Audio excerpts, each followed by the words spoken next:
text from Derek the other day, so it's good to hear from him as well. But appreciate you being here. We are on to Kentucky. I think when you look at what Coach Stoops has been able to do, it's pretty remarkable. First off, he's a really good football coach. I've known him a long time, recruited against him. It seemed like we went head-to-head on a lot of recruits back in when he was Florida State defense coordinator, and I was at Alabama. But he is a tremendous coach, a tremendous builder of men. To see what he's done with the consistency in which they perform at such a high level. And, I say it all the time, but to be a good football coach, you got to have all the phases: the recruiting phase, the organizational phase, the development phase, the three phases: offense, defense, special teams. And they are really incredible at all three. They have a great system set up that they recruit to. They develop guys.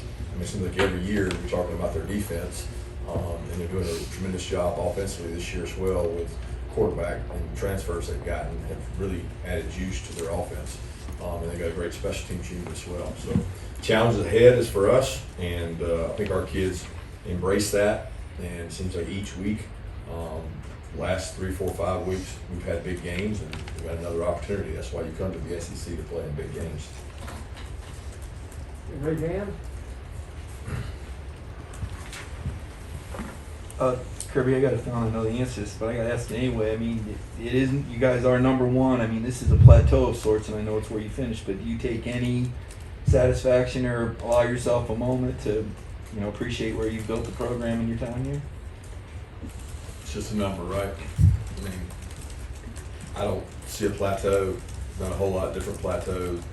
The goal is to be number one at the end of the season. You always know that. Everybody's goal is there, but to have an opportunity to do that, you got to be in the four, and that's the most critical part. So we won't get caught up in that, and we'll let you guys write about it, and that's not a burden we carry. The burden we carry is how we play.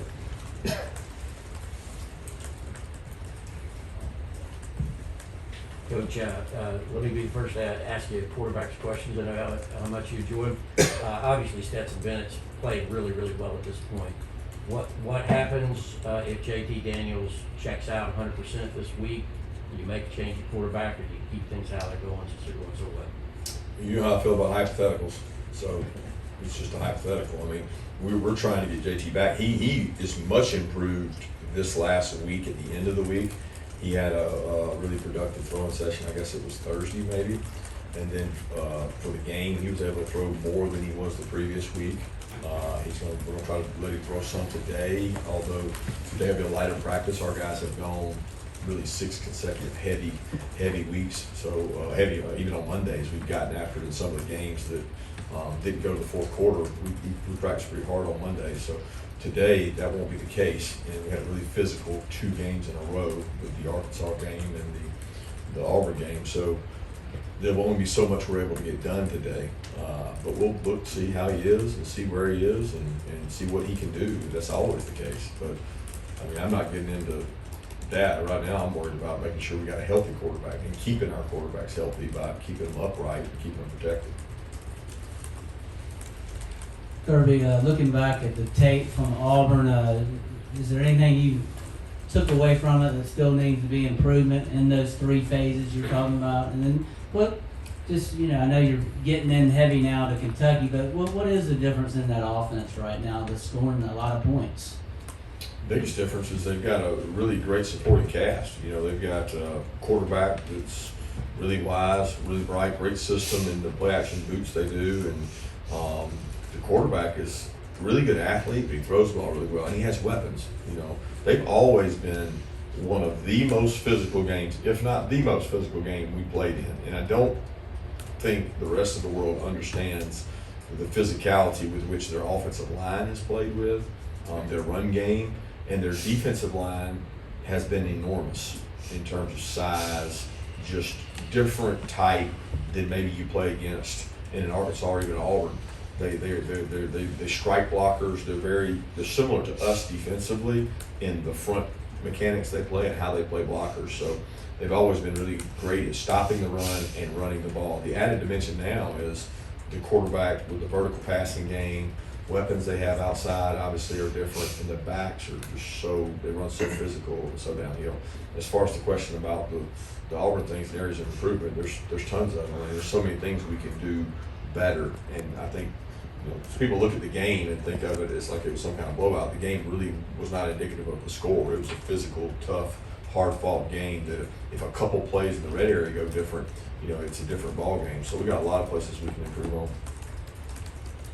Kirby, by my count, you had about 14 to 15 players that you could not play at Auburn or who did not get in. That's not to count guys that are played injured, who are hurt, but who could actually get out there. Can you give us some updates on Jamari Sawyer, Chris Smith, Jermaine Burton? Any of those 15 would be good. Yeah, if I knew exactly what it was going to be, I would love to give it to you. But y'all asked that question, and I really want to give you information, but I don't know, because all we've done since then is rehab, and then another rehab, and then today is a lighter practice. So, I mean, the hope is that we're going to get those guys back. Chris had a shoulder that came out of place, put it back in. He didn't feel like he was 100% gaining his strength back. Ron would say he's seen guys that are back in a week from that. We'll find out where he is. He's one of the toughest people I've ever been around. So if Chris can play, he'll play. Jamari had a slight ankle. It didn't swell. Thought he could have gone back. He didn't feel like he was 100%, but certainly hopeful to get him back and be able to go. And so many of the other ones are soft tissue. We're hoping to get Arian back, hoping to get Jermaine back. Rosemy looked good Saturday in warm-ups to me and probably could have played in an emergency. So we're thinking we're going to get him back. Not sure on Dom, won't be on George. I don't know who else. Some other guys, but I won't know. I'll know a lot more Tuesday based on how they practice Tuesday. Kenny Mack's got a little bit of a hamstring. It never pulled, but it was one of those that was tight and bothering him, and we've been just treading lightly. He warmed up and thought he was going to be able to go, and just didn't think he was going to be 100%. He covered a couple punts and things like that. So he'll be out there today repping, but I won't be able to tell you until we're full throttle what he'll be able to do. Amir Speen? Yeah, Amir's still got an ankle. He had an ankle last week in practice, and unfortunate because he's playing really good for us, especially on the special teams units, and don't know if he'll be back. Coach, I want to ask you about Kentucky's offensive line. Is this the best offensive line you guys have faced to date? Yeah, for sure. They've got, I think, 4 draftable prospects. Guys going to go high in their tackle. Transfer tackle's a really good player. Center's a really good player. Gordner. I mean, they've always had a good offensive line, but they had a good offensive line last year. Now I think 4 of the 5 or 3 of the 5 are back, and then the transfer from LSU is a really good player. So Kennard's one of the most physical guys we've ever played against. He is huge, long arms. They're committed to the run game and what they do. Very physical and really good team. And I think people don't understand that because they look at them last year and they didn't have a lot of the same weapons in the pass game. The quarterback wasn't a thrower like this guy is, and they got a really good team. So a lot of respect for how they play. Kirby, I know you said you can't shield your players from much these days because of social media and that kind of thing. Will you address when you meet as a team, or did you text them about the #1 ranking and just say, hey guys, if you get perspective or anything? Yeah, the focus is on us like it always is. It's about what we do, and it'll always be about what we do. It has nothing to do with the outside world and the noise of the rankings. They're going to hear it. I mean, regardless, they're going to hear that regardless. They're going to hear something. So it's really what you control your thoughts on and what you put your priorities into. And I'm very honest with our team in the way they've handled things to this point. And they've handled practice well. They've handled leadership well. They've bought into the DNA traits of our team. And they've got to continue to do that because, there's 2 ways you lose that. You can lose it through failure and people not buying in, and you can lose it through success, through people seeing themselves through a different lens and maybe thinking about themselves in a different way or being comfortable or maybe not comfortable with what their role is. So we've been able to avoid both those 2 things. We got to continue to. Kirby, it seemed like Auburn, attacked you all a lot with quick passes to the outside and that kind of thing. Is that something you noticed on tape and looking forward against Kentucky? How do you sort of, guard against that, with the guys you got on the outside? Auburn attacked us in a lot of ways. I mean, I thought they had a really good game plan in terms of keeping us off balance. You look at the first drive, you look at the drives they've had. If it's not for a couple red area stops, like I said, I don't think there's anything in particular about just quick passes to the outside. The game's not that simple. I mean, there's a lot more to it than that, involved with coverages, scrambling quarterbacks. But there's a lot. I mean, we got to play better on defense. We're not lined up. We don't have our hands in the dirt. We're in great shape. You know, the teams are going to try to tempo us, and sometimes that hurts them as much as it hurts us. And we got to do a much better job executing our assignments. You know, fatigue makes you make mistakes, and we had mistakes on offense and defense Saturday that were not reflective of us. Things you guys might not notice that we noticed, and it was warm Saturday. I didn't think either team was in great shape in terms of being able to play in those conditions.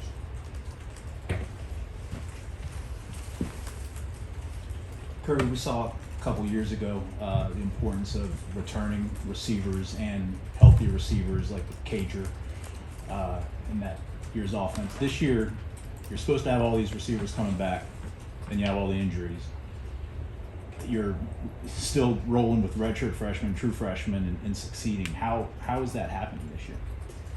Well, I think spring practice, number one, was a big help because the guys who have contributed were here in the spring. And they got a lot of experience in the spring.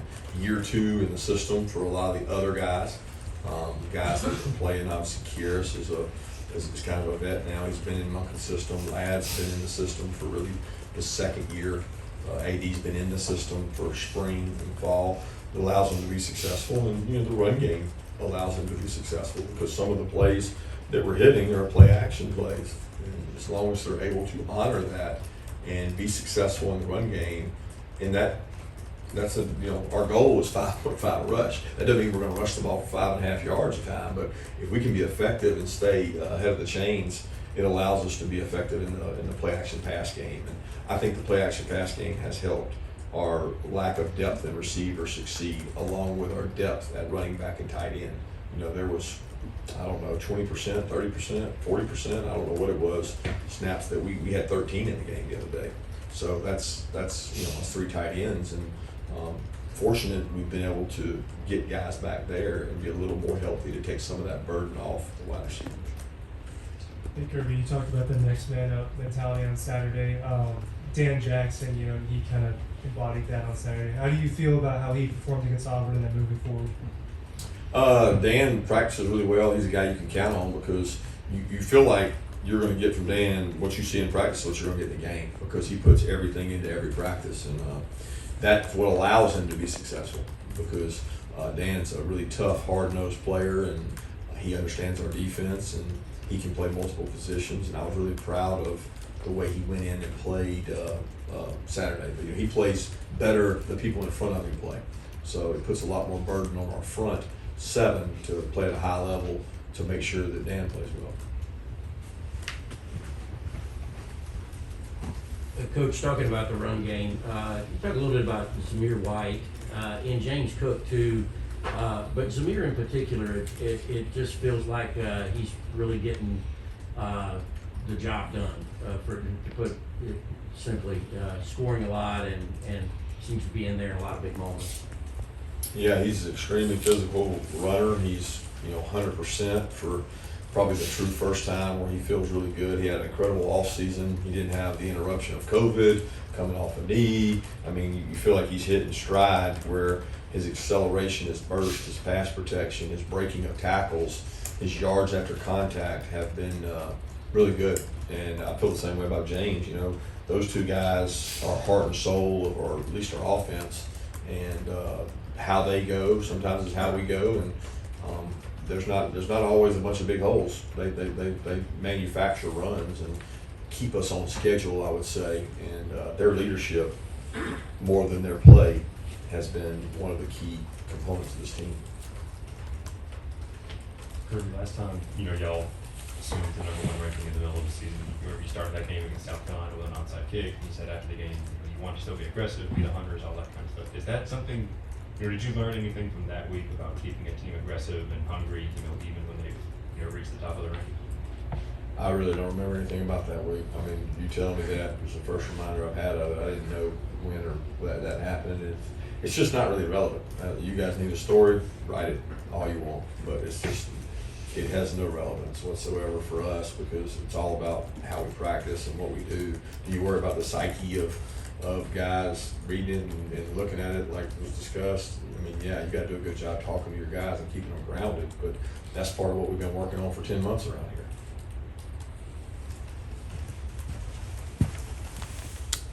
Kirby, what would you say are the core criteria for what you're looking for at receiver now at Georgia and on the recruiting trail, and how has that evolved since you've been the head coach at Georgia, in your mind? I don't think it's changed much. I mean, you want to be explosive, so you need fast, size, speed guys. Unfortunately, there's not but a handful of 6'4", really fast, really physical, explosive players. So you have to have sometimes exceptions, right? And it's his exception, his character. It's his exception, his work ethic. It's his exception, maybe, his bulk. I mean, there's all these criteria, and we have them listed for every position. But size is important. Monken really believes in the ability to go vertical and stretch people vertical, and that might not be just speed. That might be your ability to win 50-50 balls, your intelligence, your ability to play multiple positions. There's a lot that goes into playing receiver at Georgia, and we don't want all cookie cutter guys, right? We don't want every guy to fit the same mold. So we have a definition of an X, a definition of a Z, a definition of an F, and we want to be able to be 3 deep at each one of those. And that requires 9 guys capable of being able to play. And right now we don't have that. We're below those numbers without any injuries. Just sheer numbers we're down. So we've got some guys that are going to compete and go out there and play, which is what we challenge people to do. And next man up mentality is there, but it's also kind of our resiliency. We have this word in our core trait that one of them is resiliency. Well, that's what we show when the next guy's got to go out and play because we're resilient. Kirby, you challenged the fans before the Arkansas game to show out at noon, and I think it's safe to say that was effective and they were really loud. Do you have anything you want to say to them this week? I mean, yeah, it's always the case, right? I think this game speaks for itself, what it means, who we're playing, what the rankings are, what's at stake. You're talking about the East, so I think our fans are educated enough to know the importance of this one, and their impact could be the difference in the game. And I don't think sometimes they acknowledge that because they think that everything's going to be easy and it's going to be home, and you can't think that way. You can't be apathetic as a fan and think that we're Georgia, but that's not the case because this is a high quality football team, and we need the extra advantage of playing at home, just like we had to go up against it last week going to Auburn. So we need that same advantage this week. Kirby, you've talked a couple times already this season about being kind of thin in the defensive backfield. Amir's hurt, Chris Smith is banged up now, and you're uncertain there. How does maybe getting Tyke back help you, especially at safety or dominant or musical chairs there to kind of figure out depth and where can he help you guys? Can he play safety too, or is he kind of nickel? How does that work for you guys? Well, he's a star that we wrap at safety when we go regular, and there's no nickel on the field, so he knows some of the safety stuff, but it wouldn't be fair to say coming off injury, you'll learn this new position. Brini is cross-trained, and Brini works at safety, so both Brini and Bullard give us flexibility because we think Javon Bullard's a really good football player, and he's growing up day by day, and he was playing a good bit, and we're going to be able to work Brini and Bullard both at safety with Tyke repping at star as well, but it doesn't mean Tyke's going to be the only star because right now Dan's playing safety.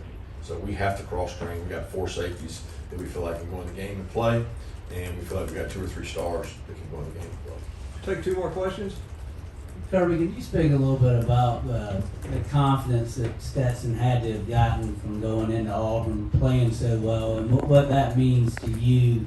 As you said, he played really well last year, and all that some people remember are the few picks here or there. But again, talk about what his confidence performing so well can mean for the team moving forward.